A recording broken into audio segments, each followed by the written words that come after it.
Boy, we've come a long way. You know, in the old days, there were no lights, no heat, no creature comforts. Just creatures. Everyone comfy? No, sir. Not at all. Nowadays, you just plug everything into your car. You got lights, heat. We are out of pesto. I'll make a run. Hey, everybody comfy? No. Okie doke. 우리 시대 가장 진화한 전기차, 양방향 충전에 완전히 새로운 현대 아이오닉 5.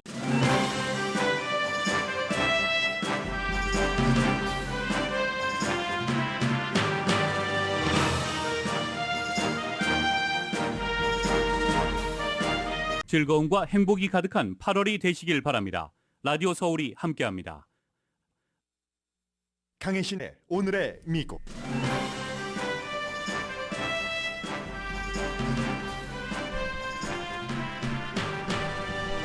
중국은 나흘로 선포한 대만과 미국을 향한 보복 군사 훈련의 반을 끝냈습니다. 탄도미사일들을 동원한 이번 군사 훈련은 대만을 정복할 수 있다는 걸 증명하는 것도 아니고 전쟁의 서곡도 아니라는 게 중론입니다. 미국 국무장관은 아시아 동맹국들에게 만일의 사태에 미국이 동맹의 역할을 다한다고 강조하고 있습니다. 왕이 중국 외교부장은 중국의 군사훈련을 공개 비난한 일본의 외무장관과의 회담을 취소했습니다. 박진 외교부 장관은 곧 중국을 방문합니다. 7월에 52만 8천 개의 일자리가 만들어졌다는 보고서는 미국은 지금 경기 침체가 아니며 노동시장이 여전히 붐 상태라는 걸 보여줍니다. 9월 이자율 인상폭이 0.75%포인트가 될 가능성이 높아졌습니다. 바이든 행정부가 원숭이 두창 비상사태를 선포했습니다. 의회에 지원기금 요청을 해서 적극적인 태세를 할 방안입니다. 크리스틴 시네마 애리조나주 연방 상원 의원이 합의함으로써 민주당은 인플레이션 줄이기 법안 통과표를 확보했습니다. 국내 이슈에서 진척이 있다는 걸 중간선거 전에 유권자에게 보여주게 됐습니다. 딕 체니 전 공화당 부통령이 딸 리스 체니 선거 캠페인에서 트럼프는 겁쟁이고 246년 미국 역사상 트럼프처럼 미국에 위협적인 인물은 없었다고 비난했습니다. 민주주의 전통들을 깨뜨리고 혼혈조차 비난해온 헝가리 독재자 빅터 오르반이 텍사스주에서 열린 공화당 보수 컨퍼런스에서 열렬한 환영을 받았습니다. 보수 공화당이 대학에서 성별 차이 강의도 없애버린 오르반을 흠모하는 이유를 전해드립니다. 샌디욱 초등학교 총격 사건이 사기라고 주장해온 알렉스 존스가 숨진 학생들 부모에게 410만 달러를 배상하라는 판결을 받았습니다. 여러분 안녕하십니까? 오늘의 미국 강혜신입니다. 네, 이제 반 끝났으니까 나흘 동안 중국이 군사훈련을 하겠다고 했고 이에 대해서 지도를 보면은 중국과 대만이 있고 그 위에 이제 뭐 한국, 일본이 있고 다 뭐 비슷한 그런 지형에 살고 있는 한국과 일본이 굉장히 긴장을 하고 있습니다. 오늘 먼저 이제 이 내용부터 정리를 해드리겠는데 중앙선, 말하자면 차도로 말하면 넘어서는 절대로 안 되는 그런 중앙선까지 넘는 중국이 군사훈련을 했습니다. 탄도미사일 발사 26년 만에 중국 쪽에서 대만 쪽으로 처음 쐈는데 이게 사진을 보니까 사진이 전부 말을 해주고 있더군요. 중국 사람들이 미국에서도 양산, 해가리기 우산을 많이 쓰고 다니잖아요. 그렇게 양산을 쓴 사람도 있었고 반바지에 샌들 차림에 말하자면 여름에 관광객들인 거죠. 그 관광객들이 중국의 핑탄 섬에서 사진을 찍었는데 스냅 사진이죠. 스냅 사진에 보니까 막 군헬기가 떠다니고 하는 군사 헬리콥터가 찍힌 겁니다. 파란 무리로. 이게 이제 중국이 대만에 대해서 여러 가지 그 미사일 발사를 한 건데 뭐 수백 대의 공군 뭐 해군의 뭐 여러 가지 그 군사 장비, 함정 뭐 6개 구역과 영해 완전히 그 대만이라는 섬을 그 포위한 거죠. 6개 그 지점망을 해서 그래서 이쪽은 만일의 사태에 미국에서 중국을 겨냥하는 것을 막고 또 다른 쪽에서 완전히 우리는 이렇게 대만을 포위할 수 있다 하는 것이요. 11발 최소한 그런 뭐 탄도미사일이 일정 시간 동안에 대만 인근 상공에서 발사가 됐고, 그리고 뭐 수십 대의 전투기 선박, 세계에서 가장 그 바쁜 항구죠. 특히 이제 6개 지점 가운데서 3군데는 이 바쁜 항구를 막으면서 일본 해역, 뭐 경제수역, 뭐 이런 비슷한 곳에 떨어지고 일본이 난리가 나고 하는 일들이 지금 있는 겁니다. 1996년도에도 빌 클린턴 전 대통령 당시에도 중국이 6발의 미사일을 대만을 향해서 발사했습니다. 그런데 뭐 그 가운데 그 당시는 96년도니까 기술이 좀 덜 발달해서 지금보다 한 발은 뭐 오작동하고 그런 일도 넘었는데, 지금은 그보다 훨씬 많은 것, 소행 로켓 같은 것도 많이 발사를 했고요. 전례 없는 군사훈련인 것 맞습니다. 이게 이제 지난 20년 정도에 중국이 얼마나 군사력이 뭐 발달했는가 이런 것을 보여주는 것이기도 하고, 그 당시에는 96년도에는 중국이 인구는 그 대만보다 뭐 무척 많잖아요. 2,400만 명대 뭐 14억 인구니까는 수십 배 많은데 국방비는 대만보다 2배밖에 안 많았었습니다. 인구가 60배가 많은데 국방비는 2배 정도 많았는데 96년도 미사일을 발사할 때, 지금 중국에서 쓰고 있는 국방부가 대만의 20배에 달합니다. 그러니까 이런 모든 것들을 지금 대만과 미국을 향해서 보여주는데, 그렇게 보여준다고 해서 대만을 중국이 침공을 할 수 있는가, 완전히 정복할 수 있는가, 그건 알 수 없습니다. 미국을 포함해서 이제 여러 세계의 띵크탱크, 특히 이제 워싱턴의 띵크탱크 그 Center for New American Security, 새로운 미국 안보 센터에서 5월 달에 항상 분쟁 지역의 전쟁 게임이라는 걸 하죠. 시나리오를 해봅니다.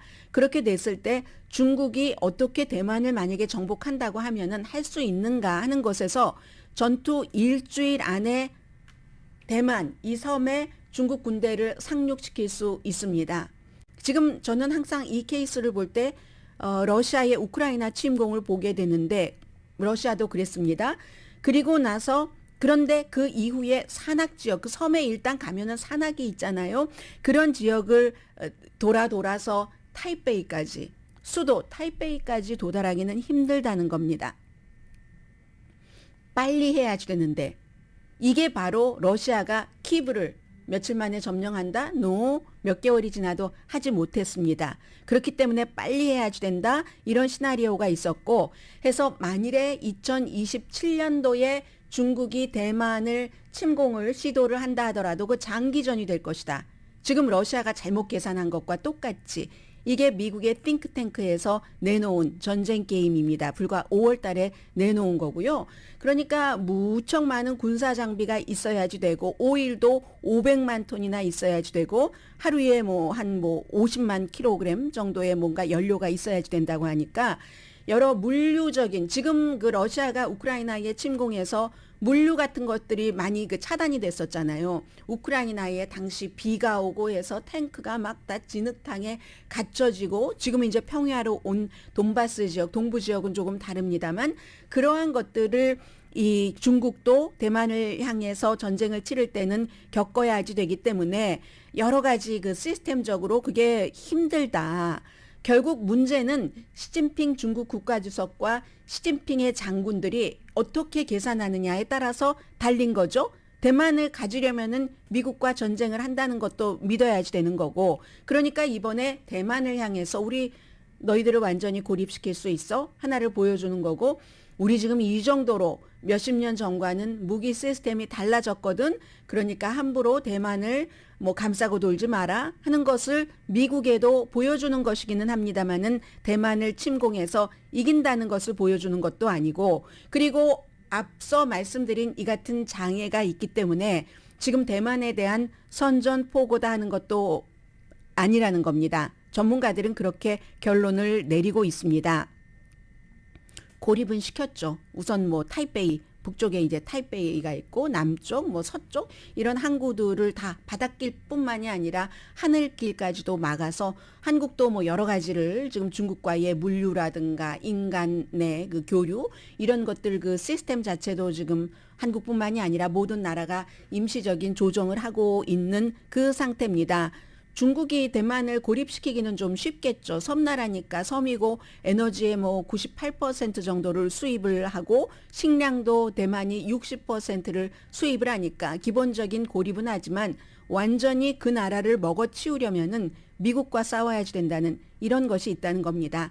그럼에도 불구하고 시진핑이 낸시 펠로시 미국 하원 의장이 대만을 방문해서 무슨 일이 있을 때 미국은 대만을 버리지 않는다 하는 것을 강조한 것에 대한 분노, 미국과 대만을 향한 이런 것 언제까지 갈까? 일단 나흘에 일단은 끝나고 그 선포해 놓은 것에 대해서는 그리고 이제 이게 내부 단속용인 거죠. 우리 이렇게 강하다 하는 것을 미국, 대만, 중국 내부에도 보여주고 적당히 지지해라. 미국, 대만을 말이지 이런 메시지를 주는데 시진핑은 참 이렇게 강해 보이면서도 사실은 안정감이 있어야 약해 보이지 않으면서도 안정감이 있도록 보이는 거 이게 참 두 가지가 힘든 건데 이런 것을 지금 내부 단속에서 해야지 된다는 게 문제고 대만은 이제 아차 우리가 열심히 해오긴 했지만 경제적으로 군사적으로 이렇게 할 때 사실은 대만이 계획을 세울 수 있도록 생각은 다 하고 있었겠지만 실전으로 보여주니까 대만도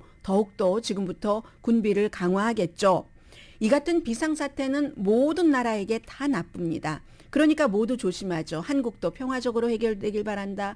심지어 그동안 그 중국에 대해서 미국과 편을 짜고 말하자면 중국을 무척 화나게 했었던 호주도 뭐 뉴질랜드 같은 나라도 평화적으로 해결을 해야지 된다 이런 얘기를 하잖아요. 윤석열 대통령은 낸시 펠로시 하원의장 만날 수 있는데도 안 만났고 전부 미적지근한 말을 합니다. 일본만 다릅니다. 일본은 잠시 뒤에 말씀드리겠고요.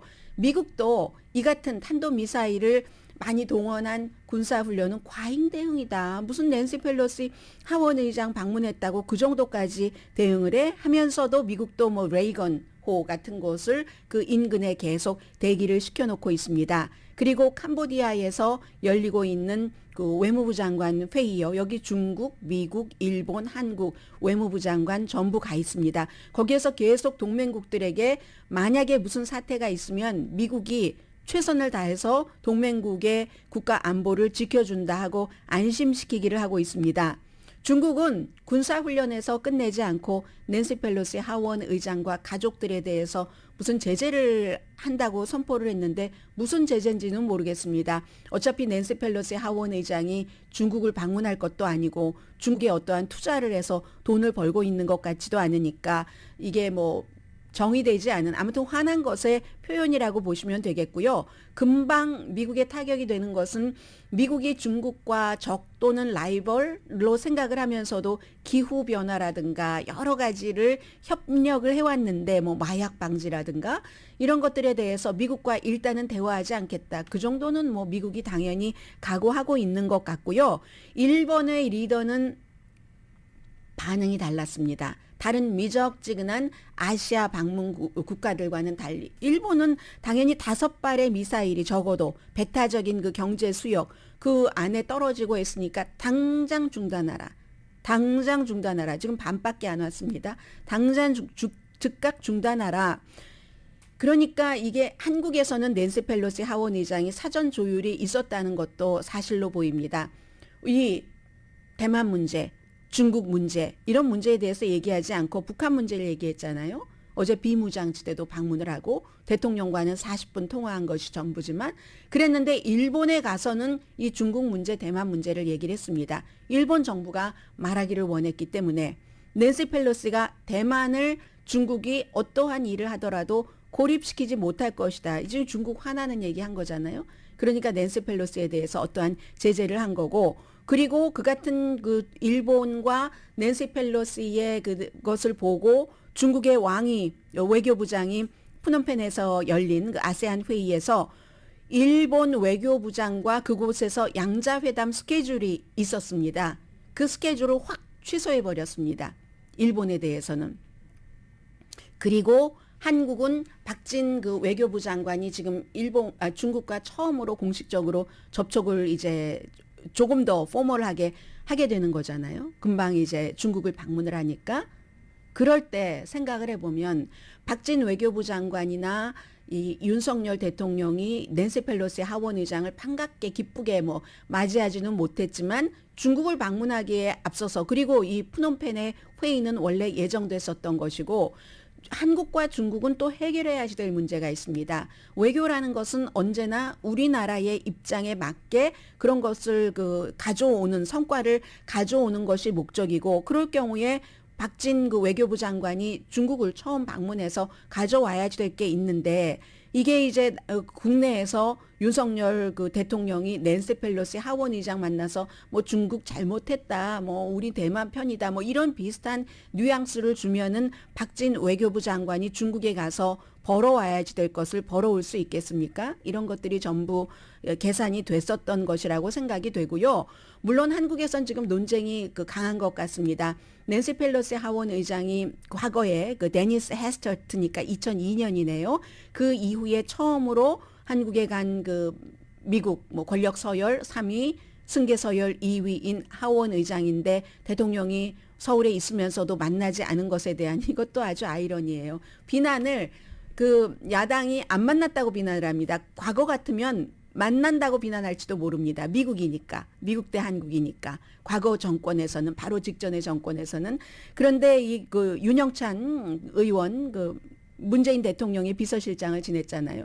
안 만났다고 비난을 하거든요. 그리고 조선일보라든가 아니면 그 국민의힘에서 서의 또 그 반대, 서로 이제 반대되는 그런 입장을 얘기를 하는 게 이게 다릅니다. 이게 무엇을 말하냐면, 한국에서 더불어민주당이 대통령이건 국민의힘이 대통령이건 그 선거 캠페인 할 때와 막상 대통령이 됐을 때 외교 관계에 있어서 그것을 확확 바꿀 수가 없습니다. 그리고 어느 정도 바꿀 수 있는 부분까지가 있고 바꿀 수 없는 부분이 있는데, 그건 국가라는 큰 틀에서 계산을 해야지 되기 때문에 이제 이 문제는 이 정도로 그 생각을 해보시면 될 것 같고요. 원래 외교란 게 그런 거잖아요. 그러니까 펠로시 의장도 그것을 다 존중을 해서 한국에서는 대만 중국 문제를 얘기하지 않고 곧 박진 외교부 장관이 중국을 방문해서 한국도 얻어야지 될 게 있으니까 그것도 이제 합의를 한 거겠죠. 그래서 북한 문제에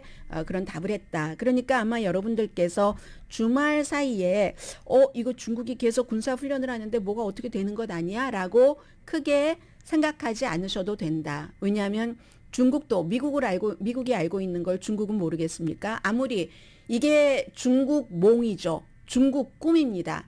차이나 드림입니다. 차이나 드림 가운데서 가장 크게 올려놓은 게 시진핑 중국 국가주석은 대만을 우리 것으로 한다. 지금까지 한 번도 지배해보지 못한 그런 건데, 그 큰 틀 안에 있기는 하지만 우리가 뭔가 그 비의도적인 군사적인 충돌이 일어났을 때 대만을 지금 가질 수가 없다 하는 것을 계산을 끝마쳤기 때문에 정말로 이변이 없는 한 이번 그 군사훈련 당시에 대단한 그런 그 돌발적인 그런 일들은 일어나지 않을 것이라고 안심하시면서 주말을 즐기시기 바랍니다.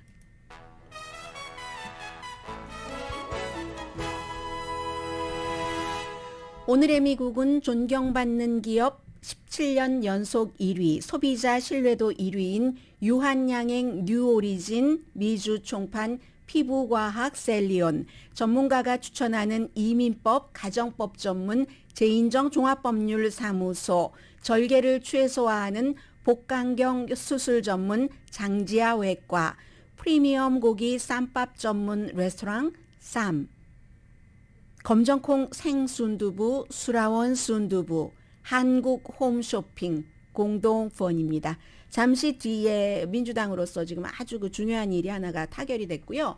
그리고 그 다음에 전해드릴 뉴스는 아마 여러분들께서 거의 이 내용에 대해서 자세히 들으신 분들이 안 계시리라고 제가 짐작을 하면서, 헝가리의 독재자가 미국에 왔는데 미국의 공화당이 정말 쌍수를 들고 또 환영을 하거든요. 트럼프 전 대통령도 본인의 그 뉴저지 골프장에 며칠 전에 그 리브 사우디아라비아가 하는 그 리브 이벤트를 끝냈던 그 골프장에 초대를 해서 잘 대우를 해주고 엔터테이닝을 해주고 하거든요. 왜 그러는가? 잠시 뒤에 전해드립니다.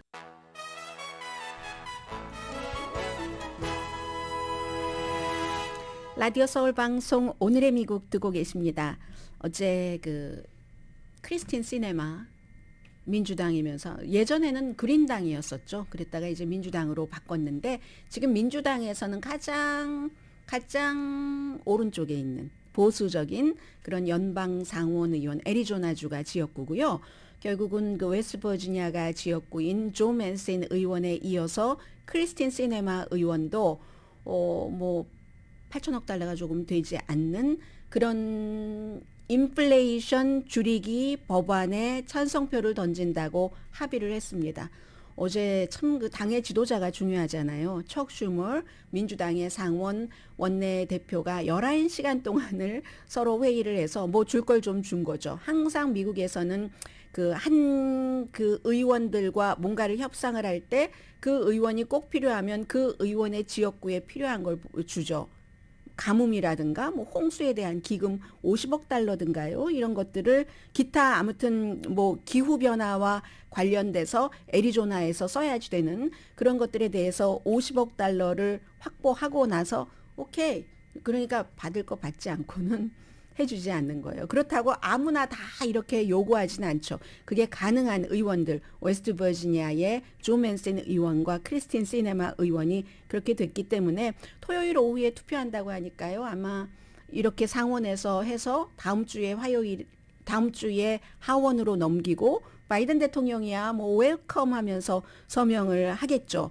그로써 이제 미국의 에너지에 대한 기금도 확보가 되고 그리고 보건, 오바마 케어에 대한 지원금을 연장하는 것, 또 처방약값 좀 줄이는 것 이런 것들에 대해서 이제 좀 연방 정부에서 돈을 풀 수 있고요. 그래서 이 시네마 의원이 가진 것은 그 주 정부 애리조나주로 들어가는 것 이외에 세금을 올리는 것에 대해서 굉장히 싫어했었거든요. 거기서 아마 그쪽 부분에서 어느 정도의 조정이 있었다고 하는 것 같습니다. 헤지펀드, 뭐 사모펀드 매니저가 조금 세금 더 많이 내도록 이번에 만들어 놓은 안에서 조금 세금을 줄일 수 있도록 했다는 겁니다. 미국의 우파가 빅터 오르반 헝가리의 총리에게 열광하는 이유에 대해서 지금부터 좀 말씀을 드리겠습니다. 늦게 자면 꼭 목이 메여요. 요즘에 왜 이 중국 문제 때문에 시시때때로 봐둬야지 될 그럴 그 내용들이 너무 많잖아요. 그래서 늦게 잤더니 목이 메이네요.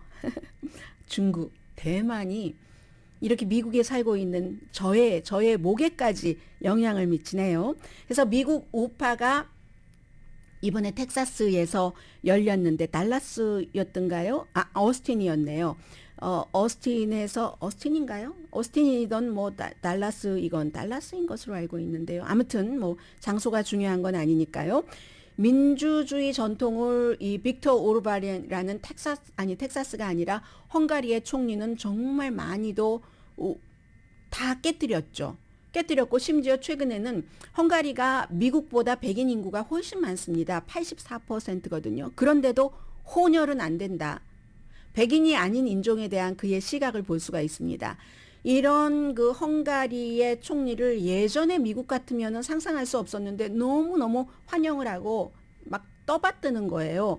모시는 겁니다. 그리고 이제 그 CPAC이요. 공화당 정치행동위원회 가장 보수적인 그 공화당의 컨퍼런스죠. 지금 뭐 플로리다 이렇게 돌아가면서 매년 연례 컨퍼런스를 열고 있고 당연히 뭐 올해도 트럼프 전 대통령이 기조연설을 하고 지난번에 플로리다에서는 막 트럼프 전 대통령 황금 동상이 있고 했었잖아요. 그런데 이제 여기서 어제도 연설을 했는데 왜 미국 우파가 이렇게 좋아하면서 미국 우파의 모델입니다. 헝가리의 바로 이 총리가 왜 모델이냐면 2010년 이후에 총리하는데 그 이전에도 뭐 1998년부터 2002년까지도 총리를 지냈습니다. 보수의 가치라는 게 이 헝가리의 빅터 오르반 총리와 미국 공화당이 서로 이 보수의 가치를 얘기하는 것에 있어서 굉장히 많이 통한다는 얘기입니다. 예를 들어서 대학교에서 남자와 여자에 관해서 뭔가 성별의 차이에 대해서 연구한다. 이것은 남녀 차별을 줄이기 위한 어떤 행동이라고 볼 수 있잖아요. 이걸 없애버렸어요. 총리의 직권으로 어떻게 해서든지. 그리고 국경에 뭐 벽을 쌓아버린다던가 시리아 등에서 오는 난민을 막기 위해서 더 중요한 것은 기독교의 가치를 헌법에다가 딱 써놓은 겁니다.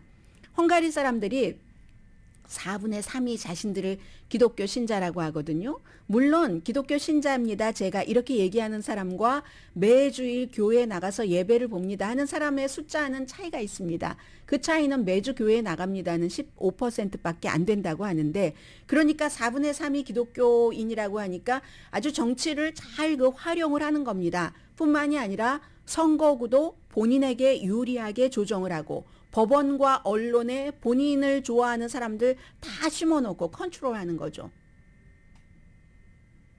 법원과 언론에. 미국과 이렇게 대비가 되시죠? 그리고 그래서 그 파워가 완전히 세멘트로 뭘 붙여놓은 것처럼 된다는 거죠. 경제요? 다 측근에게 맡겨서 그렇게 되는 결과 뭐가 있겠습니까? 친구와 가족은 점점 부자가 되는 거죠. 그렇게 할 수 있는 이유가 있죠. 잘 유권자들을 조정을 해서 본인의 당을 이기게 하는 겁니다. 그 피데스 당이 2010년도에도 이겨서 과반수가 됐었고, 이 어떻게 해서 이겼는가? 문화 전쟁을 통해서 두려움을 막 심으면서 혼혈은 안 돼. 다른 민족과 섞이면 안 돼. 백인은 백인이어야지. 이런 형태로. 남자와 여자가 무슨 차별이 있어? 성별에 대한 연구 같은 것 하지 마라. 그리고 기독교 아이덴티티만 계속 강조를 합니다. 또 하나는 헝가리를 피해 국가로, 우리나라는 피해 국가야. 1차 대전 이후에 뭐 러시아에 뭐 이랬고 해서 헝가리가 유럽 연합 국가인데도 불구하고 아무튼 굉장히 그 위험한 그런 위험 요소를 많이 갖고 있는데, 그런데 올해 선거에서도 바로 피데스 당이 53%를 차지를 했습니다. 이 두려움의 정치를 무슬림이 들어오면 안 돼. 이건 당연히 기본적으로 강조를 하는 거고요. 이게 너무너무 헝가리 사람들에게 잘 스폰지에 뭐 물 먹이는 것처럼 스며들고 있다는 겁니다. 그렇기 때문에 이 헝가리는 미국의 공화당에게는 어떤 그 기독교적인 그 모델 국가라고 할까요? 정치 그 권력을 잡는 데 있어서, 그리고 민족주의 계속 강조를 하고 인기 영합을 하면서 두려움을 퍼뜨리기를 하고, 그러니까 뭐 사회주의자라든가 진보, 좌파 이쪽에서 당하지를 못하는 겁니다. 딱 그 두려움. 외국 사람들 안 돼. 뭐 남자 여자 뭐가 어떻다고, 기독교가 최고야. 이런 거. 그래서 미국의 공화당도 문화 전쟁을 활용을 해서 비슷한 결과를 중간 선거에서 갖기를 원합니다. 제가 이 내용을 미국의 오늘 많은 매체가 보도를 한 것을 이 매체 저 매체 조금씩 섞어서 전해드리고 있는데, 미국에서도 그렇잖아요. 헝가리에서는 미국보다 조금 더 뭐 수준이 낮다고도 말씀드릴 수 있죠. 혼혈은 안 돼. 말이 됩니까? 요즘 세상에 말이 안 되잖아요. 그런데 혼혈은 안 돼. 라고 얘기하는 것, 그러한 것들 학교에서 뭐 가르칠 수가 없어. 성별 차이에 대해서. 비교 인종 이론을 미국에서도 가르칠 수 없게 하는 공화당이 주도하는 주가 많이 늘어나고 있는데, 이런 것들이 작게 보면은 뭐 그런 것에 뭐 그렇게 집착을 하는가 뭐 이렇게 하지만, 그 정치계에서 뭔가를 유도하고 주도해 나가는 사람들, 그런 세력은 다 이 기본 틀을 가지고 가는 겁니다. 일반 사람들은 하나하나를 할 때 이게 이렇게 가면 이렇게 가서 나에게 표가 오지 까지라고는 생각하지 않잖아요. 그런데 헝가리의 총리, 미국의 공화당의 최고 지도자들은 그런 계산을 한다는 거죠. 동성애자의 권리를 학교에서 없애게 한다던가 이런 것들이요. 그리고 소수 유권자들에 대한 뭐 여러 가지 이런 것들. 그래서 어제 이제 이 타이틀 선거가 아니라 공화당 그 보수 스펙에서의 연설한 타이틀이 뭐였냐면은, 우리가 어떻게 싸웠는가, 어떻게 싸워서 헝가리의 진보와 뭐 좀 사회주의적인 색채 동구고 하니까 그런 것들을 어떻게 이겼는가 하는 것이 빅터 오르반 총리의 연설이었고 어제 뭐 그 반응은 정말 대단했습니다. 그리고 미국에서 실제로 뭐 두려움의 정치 이런 것들이 많이 퍼지죠. 최종적으로 애리조나주에서 트럼프 전 대통령이 지지한 캐리 레이크라는 로컬의 뉴스 앵커입니다. 그런데 로컬 뉴스 앵커였는데 가짜 뉴스를 퍼뜨리는 것으로 유명해졌고 그것이 좋아서 트럼프 전 대통령의 지지를 받아서 뭐 현 주지사라든가 아니면 전 마이크 펜스 부통령이 지지한 사람을 아주 가벼운 차이로 확실하게 지금 최종적인 결과를 말씀드리는 겁니다. 누르고 이겼거든요. 그런데 이 레이크 후보도 트럼프 전 대통령이 했었던 것과 똑같이 했습니다. 선거 시작되기 전에도 내가 만약에 진다면 부정선거 때문에 질 거야. 이렇게 미리 선포를 해놓고 본인이 이겼어요. 이겼을 때는 부정선거 때문에 이겼다고 얘기하지 않습니다. 부정선거가 있었던 건 아니고요. 당연히 승리가 확신되니까 야 우리가 사기를 이겼습니다. 사기를 그렇게 쳤는데도 내가 이겼습니다. 라고 주장을 하는 여성 앵커 후보입니다. 그래서 본인이 만약에 주지사가 되면 공화당 예비선거 후보니까는요. 그러면 투표를 무슨 뭐 사전투표 이런 거 다 없애고 하루로 한다. 이런 것을 그 선거 공약으로 지금 걸었고요. 그러니까 역시 공화당인 특히 이제 애리조나주에서 마리코파 카운티가 워낙에 그 유권자 수도 많고 이슈였었잖아요. 트럼프 전 대통령이 저기 뭐 사기야 막 이런 얘기를 했었던 그곳의 카운티 감독관 빌 게이츠 공화당입니다. 그런데 이 사람이 최종적으로 이 그 캐리 레이크가 공화당의 주지사 후보가 됐다라고 하니까 공화당 전체가 에게 재앙이고 그리고 민주주의에도 재앙이다 이렇게 얘기를 했습니다. 민주당이 이 사람을 이길 만큼 강하다고 생각하고 있는 것 같지 않고요. 그런데 이게 모든 것은 끝까지 가봐야지 되는 거잖아요. 지금 중국의 군사적인 훈련을 이것 가지고 막 일촉즉발이라고 얘기하는 사람들도 많이 있는데 제가 여러분들께 며칠째 강조를 해드리는 것은 제가 중국의 군사 전문가여서가 아니라 미국이나 다른 유럽이나 다른 나라의 군사 전문가나 군사 전문가의 말을 인터뷰를 해서 많이 분석하는 저널리스트들의 말을 통해서 이것은 전쟁으로 가는 그런 그 북을 둥둥 치는 게 아니다라고 말씀을 드렸잖아요. 공화당의 예비선거에서 트럼프 전 대통령이 지지하는 지난번 선거가 부정선거였어 라고 주장하는 후보가 많이 당선됐습니다. 그런데 그게 끝이 아니라는 거죠. 오히려요. 그런 사람들이 당선되라고 뭐 펜실베니아 주지사 선거라든가 이런 애리조나주 선거에서도 있었고 민주당이 그 사람들을 지원했어요. 막 후원금 넣고. 그렇게 돼야지 민주당이 이기기가 쉽기 때문에. 그렇기 때문에 결론은 여기서 끝난 게 아니라 이제 11월 중간 선거까지 가봐야지 안다. 그러나 지금 공화당의 분위기는 이렇게 헝가리의 빅터 오르반 총리라던가 부정선거라고 막 주장을 하는 그런 그 가짜 주장을 하는 사람들이 굉장히 공화당에서 힘을 얻고 있기 때문에 그렇기 때문에 공화당의 전통적인 그런 것을 믿는 사람들은 오호 통제라 공화당의 재앙이네 라는 말을 하는 겁니다. 잠시 뒤에는 경제 뉴스 제일 중요한 것은 이제 당장 있을 9월 달에 이자율 인상 폭에 대한 예상인데요. 잠시 뒤에 전해드립니다.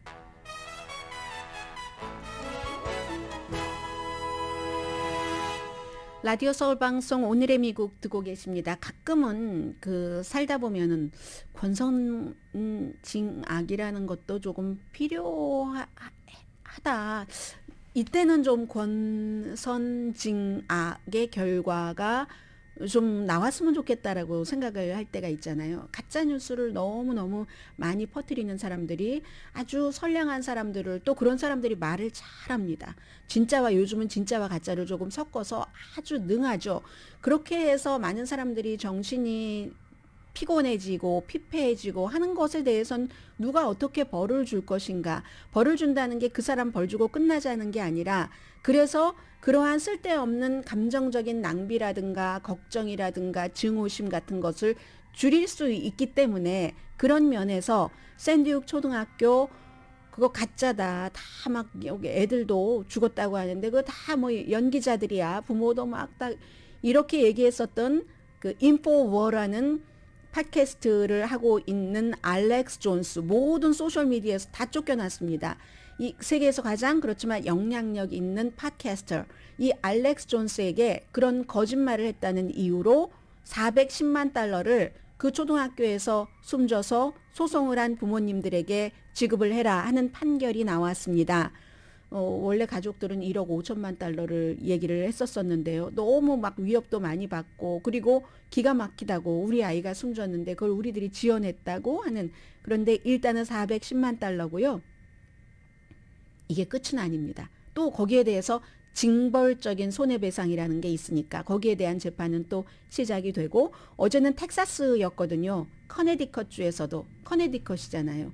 뉴헤븐이라는 곳에 샌디욱 초등학교에서 어린아이들이 뭐 19명인가 20명인가 숨지고 선생님들 6명 숨진 그 사건에 대해서 지금 이렇게 돼 있고요. 또 딕 체니 전 그 부통령 말씀을 조금 드리겠습니다. 이거 지금 제가 순서를 잘못 말씀드렸어요. 경제 말씀드리겠습니다. 7월 달에 52만 8천 개의 일자리가 만들어졌습니다. 52만 8천 개의 일자리가 만들어졌는데 굉장히 인상적인 그 숫자입니다. 왜냐하면 2월 달 이후에 가장 빠른 그 노동시장의 성장이기도 하고 52만 8천 개인데 예상하기는 26만 개로 예상을 했었거든요. 그리고 5월 달과 6월 달에도 이미 발표됐었던 것보다 더 많은 일자리가 최종적으로 계산을 해보니까 나왔다 하는 겁니다. 실업률은 3.5%로 안정적이라는 것을 넘어서 1969년 이후에 최저의 실업률을 유지하고 있고 평균 수입은 1개월 사이에 0.5%가 늘어났고 1년 전에 비해서는 5.2%가 증가해서 이것도 역시 예상보다 좋았습니다. 레저, 호텔 등 숙박업계에서 9만 6천 명 일자리 만들어져서 가장 많이 만들어졌고 물론 이 분야에서 아직도 120만 명이 예전보다는 팬데믹 이전보다는 숫자가 적기는 합니다.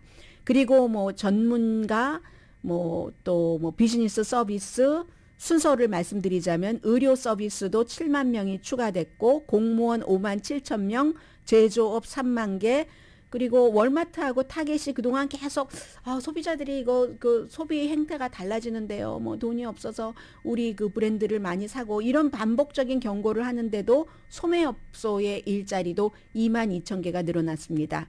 그러면 중요한 것은요. 연방준비제도는 이 인플레이션도 잡고 인플레이션을 잡으려면 일자리도 좀 어느 정도 조정이 돼야지 되고 하잖아요. 그래야지 수입이 조금 줄어들어서 뭐 사람들이 수요가 또 줄어들 수 있고 수요가 줄어들면은 그게 물가 인상으로 이어지지 않고 이걸 바라고 있는데 연준이 바라는 것처럼 되지 않는 겁니다. 노동시장이 식혀지질 않고 있는 겁니다. 물론 부분적으로는 월마트나 타겟이 얘기하는 것처럼 경제 성장이 조금 슬로우해진다던가 무뎌진다던가 이 정도는 있지만 노동시장이 아직도 핫한 거예요. 붐이라고 말씀드릴 수 있을 정도로. 그러면 이럴 때는 9월 달에 이자율 인상이 0.75%포인트가 될 가능성이 높다. 0.5%포인트 대신 현재로서 이렇다는 겁니다.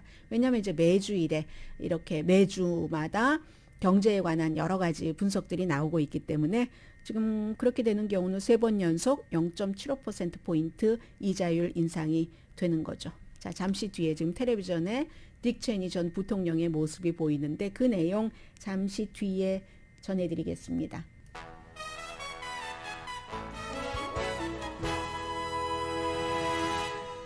라디오 서울 방송 오늘의 미국 듣고 계십니다. 네, 캘리포니아주에서 간 하비에르 바세라 보건복지부 장관이 미국은 전국적으로 원숭이 두창 비상사태를 선포합니다라고 발표를 했습니다. 다음 단계를 준비하기 위해서 그러는 건데 다음 단계라는 것은 의회에 기금을 요청을 해서 뭐 여러 가지 백신 준비라든가 이런 것을 하기 위해서입니다.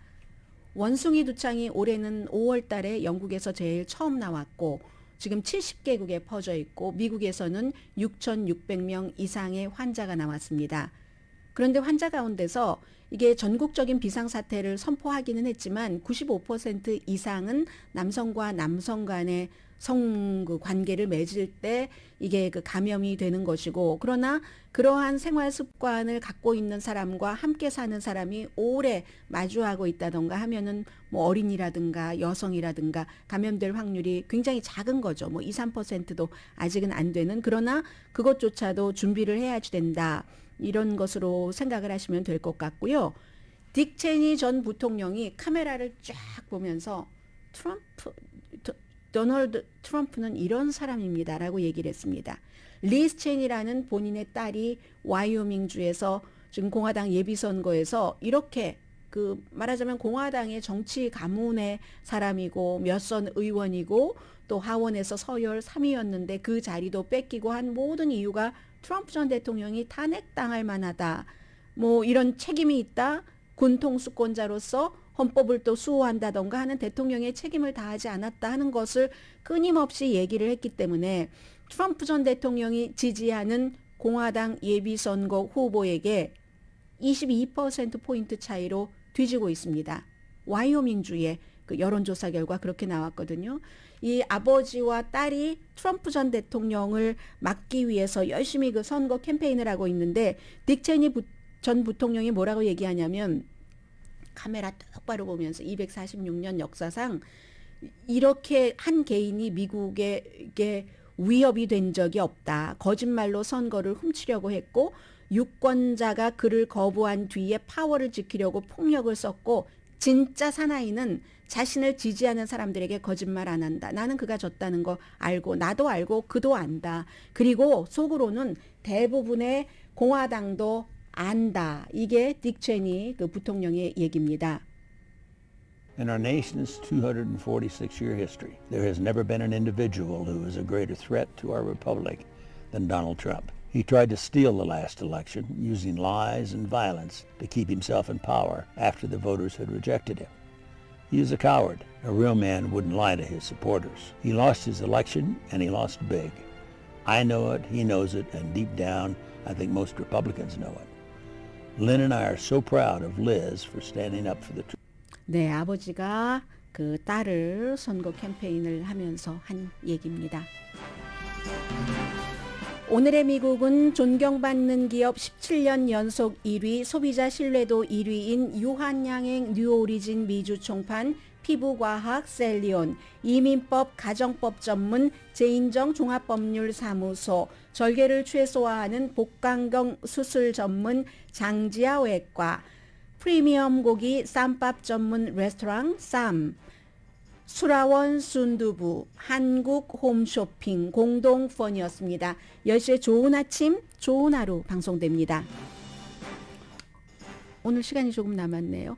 한국에 그 달 탐사 그 궤도선 다누리가 발사된 것을 보면서 여러 가지 생각을 했습니다. 이런 정도 수준이 세계에서 이제 뭔가 어느 정도 궤도에 오르면 7번째 그 국가인 것이고 수십 년 동안 돈 많이 들여서 한 일이죠. 한국도 미국의 뭐 웹 그 망원경 뭐 이런 것들처럼. 그런데 이게 한국의 것인데 미국의 플로리다주에서 그 기지에서 성공적으로 발사를 했고, 그리고 뭐 한 시간 반 정도 뒤인가요? 그 뒤에 호주의 캔베라 지상국과 교신에 성공을 하고 그 뒤에 이제 그 궤도에 성공적으로 진입하고 기타 등등이 있으면 그야말로 아주 깊은 그 우주 탐사의 첫걸음이다. 한국도 이렇게 할 수 있는 거잖아요.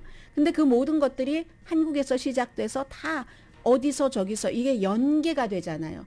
그것이 지금 우리가 세상을 살아가고 있는 방식이기도 합니다. 그런데 이러한 얘기 말씀드리다가요, 오늘 그 뉴욕타임스에 보니까 호박전이 얼마나 맛있게 부쳐졌든지 강혜신이었습니다.